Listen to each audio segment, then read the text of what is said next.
Boa noite, queridos e queridas, da minha turma de aspectos legais. Eu quero agradecer a vocês pelas atividades que foram feitas e eu queria traçar com vocês algumas informações sobre a norma regulamentadora número 1, tá?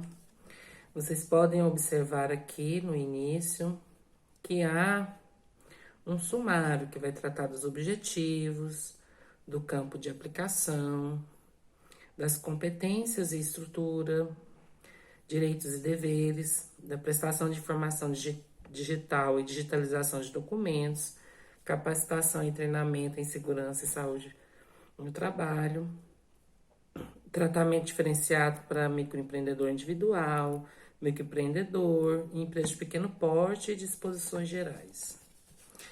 Mas o que é interessante aqui para nós, para observarmos nessa norma regulamentadora número 1, tá? Aqui, essa nova norma regulamentadora, ela vai tratar de disposições gerais, né, do campo de aplicação, né, comuns a todas as outras normas regulamentadoras. Não é à toa que ela é a norma regulamentadora número 1, tá? E aqui, quando você vê do campo de aplicação, ela vai dizer no ponto 1.2.1, né, que as NRs obrigam, nos termos da lei, a empregadores e empregados urbanos e rurais. Nós vamos ver, e eu vou até pedir para vocês ao final desse vídeo, para vocês fazerem uma atividade relacionada a uma pesquisa junto à CLT, tá? Aqui ela vai dizer o seguinte: essa norma regulamentadora, né, todas as normas regulamentadoras, não só essa, elas são aplicadas para todas as atividades, né, todos os contratos regidos pela CLT, que é a consolidação das leis do trabalho, tá? Então, todos os empregados que estiverem regidos sobre essa lei, sobre a consolidação das leis do trabalho, devem obedecer, né, a esses preceitos normativos que são expedidos pelo Poder Executivo, né? Que recentemente nós tivemos uma modificação, porque inicialmente era pela Ministério do Trabalho e Emprego e posteriormente foi acoplado fundido no Ministério da Economia. Tem um detalhe também muito interessante aqui na NR, que é o ponto 1.2.1.1, que ele vai dizer o seguinte, que também os órgãos públicos da administração direta e indireta, seja do Poder Legislativo, Judiciário e no Ministério Público, que contratem pessoas sob o regime da CLT, também estão submetidos às aplicações das NRs, né? Então, isso quer dizer o quê? Que não é só a iniciativa privada que vai estar submetida a esses comandos, né, normativos previstos nas normas regulamentadoras e na CLT por conseguinte, né? Tem um detalhe também muito importante que eu acho que deve ter colocado para vocês nas questões, que não é o fato da empresa ou o órgão público que contrata as pessoas sob o regime da CLT, que elas vão estar, mesmo que estejam cumprindo as normas regulamentadoras, que elas vão estar isentas de cumprir obrigações no âmbito de segurança e saúde do trabalho em relação às normas expedidas, seja pelo Estado, seja pela prefeitura, ou seja por acordos ou convenções coletivas, tá? Então, isso eu entendo que foi até um excesso de zelo, né?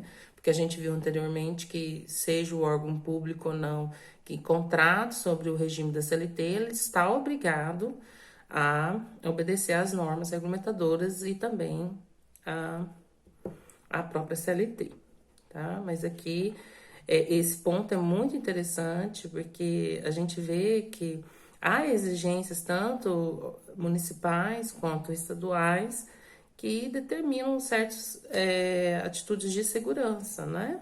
Inspeção dos bombeiros, né? Licenciamento da prefeitura e etc. Aqui a gente também, a gente vê da competências e estruturas, né? Antigamente não havia essa sigla, Strábil, STRAB, né? Que agora, com a modificação, nós temos a Secretaria de Trabalho, né? Que por meio da Subsecretaria de Inspeção do Trabalho, essa CIT, ela já existia, inclusive era ela que regulamentava e expedia as normas regulamentadoras. No ponto 1.3.1, ela vai estabelecer as suas competências, né? As matérias com que ela pode tratar, né? Então, esse órgão aqui, esses dois, né? Um auxiliando o outro, que primeiro é a Secretaria de Trabalho e, por conseguinte, auxiliada pela Subsecretaria de Inspeção do Trabalho, ela vai regulamentar em âmbito nacional todo a normatização das normas regulamentadoras, vai expedir os planos e vai expedir as normas, o que deve ser seguido, né? E aí nós temos o braço atuador, eu falo braço que vai, a gente diz que é o braço que vai executar essas tarefas, é a autoridade regional, que a ANR não vai trazer o nome dessa autoridade regional.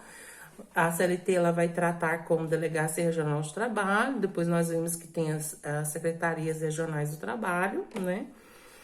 Que elas vão ter, como elas são o braço que vai atuar em nome desses preceitos que vem lá de cima, né? Que vem lá da Secretaria de Trabalho e da Subsecretaria de Inspeção do Trabalho, ela vai ter o poder de polícia. A gente fala poder de polícia porque ela pode impor penalidades, né? Pelo não cumprimento dos preceitos legais. Quando a gente fala dos preceitos legais, é os preceitos previstos na CLT.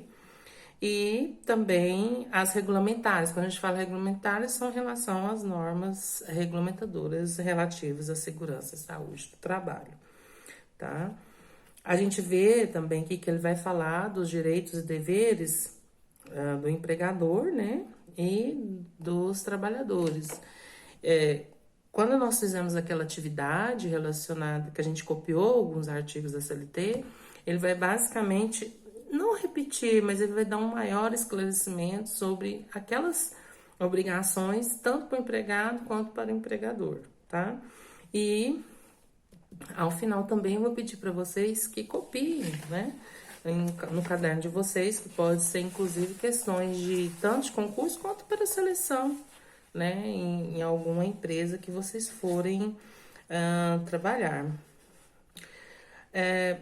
Outra coisa também que eu acho muito interessante que nós vimos aqui é que nós vimos também em sala de aula e com a apresentação, né, de 2 grupos, que só tivemos a oportunidade de apresentar 2 grupos, sobre a constituição se constitui um ato faltoso do empregado que não cumprir as disposições, né, impostas, seja pelas NRs, seja pelas ordens de serviço emitidas pelo empregador, né? Então, esse ato faltoso, ele pode tanto configurar, dependendo da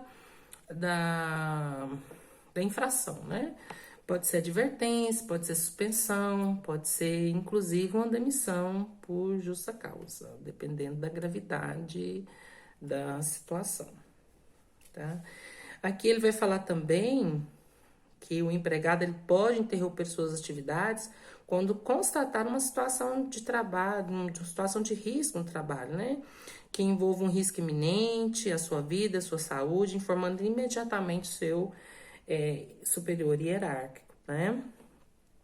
Ele vai falar também que, comprovado pelo empregador a situação de grave e iminente risco, não poderá ser exigido a volta dos trabalhadores à atividade enquanto não sejam tomadas as medidas corretivas. Tá? Nos itens seguintes, ele vai falar também que sobre as transmissões das informações a respeito dos treinamentos, né, que serão fornecidos pela empresa, né, e seja ordem de serviço, seja regulamento de empresa, que deverão ser emitidos para os órgãos competentes de forma digital. Porque a gente sabe que hoje em dia tudo é digitalizado, inclusive na Justiça do Trabalho está tudo digitalizado. Então ele vai dizer também depois como que isso vai se proceder, que precisa de uma chave, um certificado digital com a chave pública brasileira, né? Isso daí também não vem muito a calhar ao nosso estudo, porque isso não vai ser competência do TEC Segurança do Trabalho, tá? Aqui ele vai dizer que o empregador deve garantir a inspeção do trabalho, assiste um amplo e restrito acesso a todos os documentos digitalizados, né, ou os documentos digitalizados, né, natos ou digitais. A gente tem uma coisa, algo que eu devo esclarecer, que mais adiante ele vai dizer que o empregador ele deve dizer para o empregado, né, todas as informações a respeito das inspeções de segurança que são realizadas dentro da empresa, inclusive quando acompanhar essas diligências. Só que isso não inclui balanceamento de empresa, pagamento de salário. Então, o empregado, nesse ponto, ele não tem o direito de exigir as prestações de contas do empregador nesse sentido. É só a respeito, segundo a NR número 1, é só a respeito da inspeção quanto às medidas adotadas de saúde e segurança do trabalho, tá? Ele vai falar que o empregador também ele tem o dever de capacitar o empregado, né, nessa NR número 1, com treinamento inicial, treinamento periódico, treinamento eventual. E ele vai definir cada um desses, né, vocês podem acompanhar no item 1.6.1.2, que ele vai dizer que a capacitação deve incluir treinamento inicial, treinamento periódico e treinamento eventual, tá? Ele vai falar que o inicial deve ocorrer antes de o trabalhador iniciar as suas funções ou de acordo com o prazo especificado. Treinamento periódico deve ser o de acordo com a periodicidade estabelecida na NR ou, quando não estabelecida, em prazo determinado pelo empregador. E ele vai dizer que o treinamento eventual deve ocorrer quando houver mudança nos procedimentos, condições ou operações de trabalho que impliquem em alteração de riscos ocupacionais, na ocorrência de acidente grave ou fatal que implique a necessidade de novo treinamento ou após o afastamento ao trabalho por um período superior a 180 dias, né? Um afastamento ao trabalho, né, pelo trabalhador ou pelo empregado, um período superior a 180 dias. Ele fala aqui também, que eu acho interessante, que a dispensa do PCMSO não desobriga a empresa a realizar os exames médicos e emissão de atestado de saúde ocupacional, tá? Então, ele é obrigado a realizar esses exames, né? Os especiais e obrigatórios são de admissão e demissão, tá?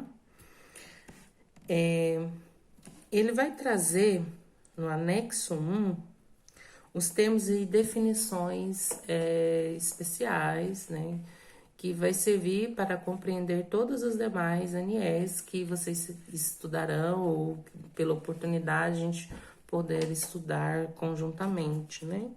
Ele vai dar uma definição de canteiro de obra, de empregado, de empregador, de estabelecimento, né?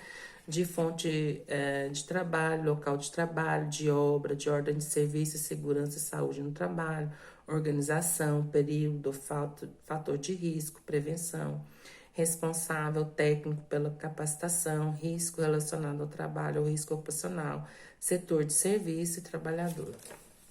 Então, o que eu quero pedir a vocês, né, nesse momento?